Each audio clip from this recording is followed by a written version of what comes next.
Dr. Amitabh Ghosh joins me. He's been associated with the NASA. He's been a scientist.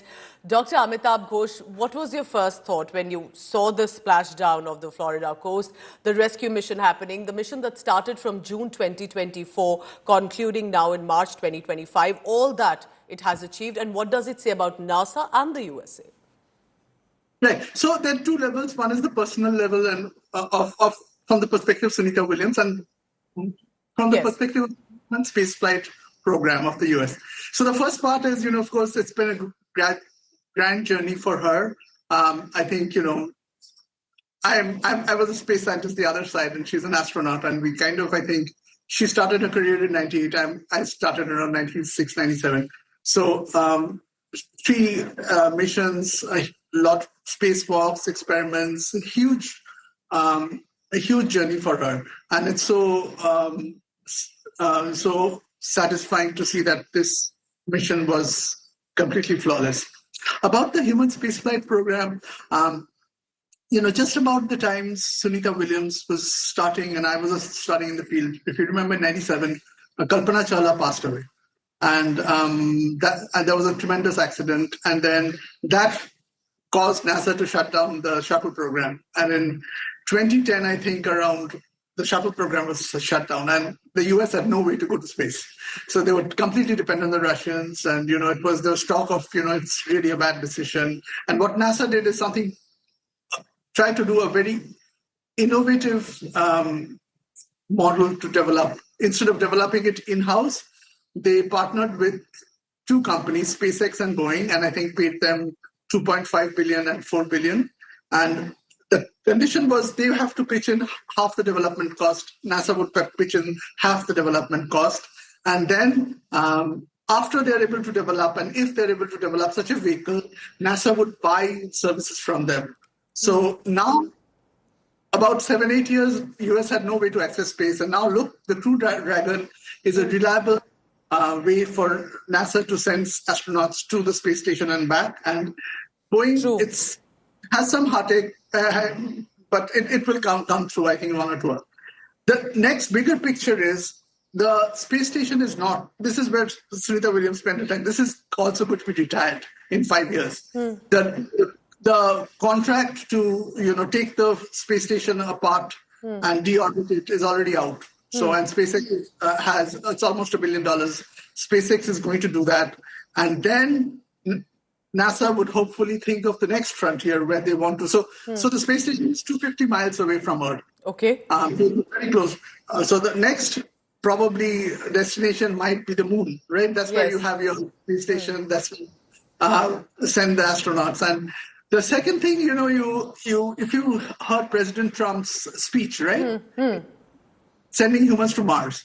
Well, it will take 1.5 years for astronauts minimum, right? So this whatever Sunita Williams stayed is going to be 1/3.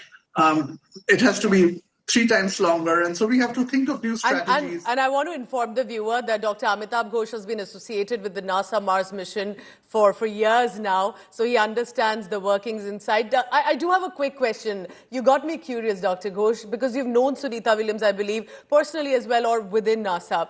Now, my added question here is tell us a bit more about Sunita Williams, who the world is talking about right now, specifically in a lot of ways, especially for India, because there's been an Indian origin connect. And also, how is the mood inside NASA at a point like this, when you bring back astronauts and amid the kind of uncertainty that we saw? What is the mood inside for the scientists sitting there who are tracking every movement? And also tell us about Sunita Williams as you have known her. See, I have not known her. So the connect was, scientists and astronauts, including Kalpana Chawla, so they train in Houston. And we visit Houston and we used to visit their gym. And, so we would run into astronauts there. I have a lot of friends who became astronauts. And so through that, I know. And then, we would run into them in probably places to eat in Houston. Like there's an astronaut's bar that we go to, and then there's an Indian restaurant called Mughal. So you have to understand the backdrop. They have their houses in suburbia, and they have their lives, and But one very critical difference between a NASA scientist and the NASA astronaut is, this adventure, which also comes with risk. So every time your family knows that you have gone for a mission, there is this thing. It's not a regular airplane ride. There is some degree of, thought that, something not so good might happen.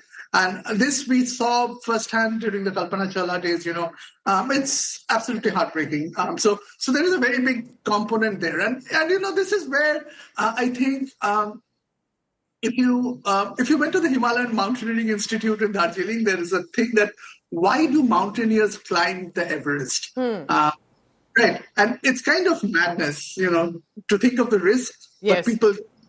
And that is where the astronauts become so much heroes. They stretch the envelope of what humans can do. What do you think was happening in NASA at that moment when the splashdown was happening? So I think NASA is dissociated, but I think everybody on the NASA TV. So I don't know, some of this footage that you're showing comes from NASA TV. So we have our in-house TV. Okay. And then there was. This thing was moved forward a day. It was supposed to be tomorrow. And I think that was because of weather concerns in the Florida coast. The weather is notably not predictable. So I think there was a huge, sense of relief that it happened and able to come home. And it's kind of a little bit of being in limbo, which was that the amount of time that she and Butch spent is not within the top 5 of what astronauts have spent in space. But the feeling that this is, I don't know when I'm going to come back, that's not a good feeling, But yes. Right. So I think everybody's happy for her and happy for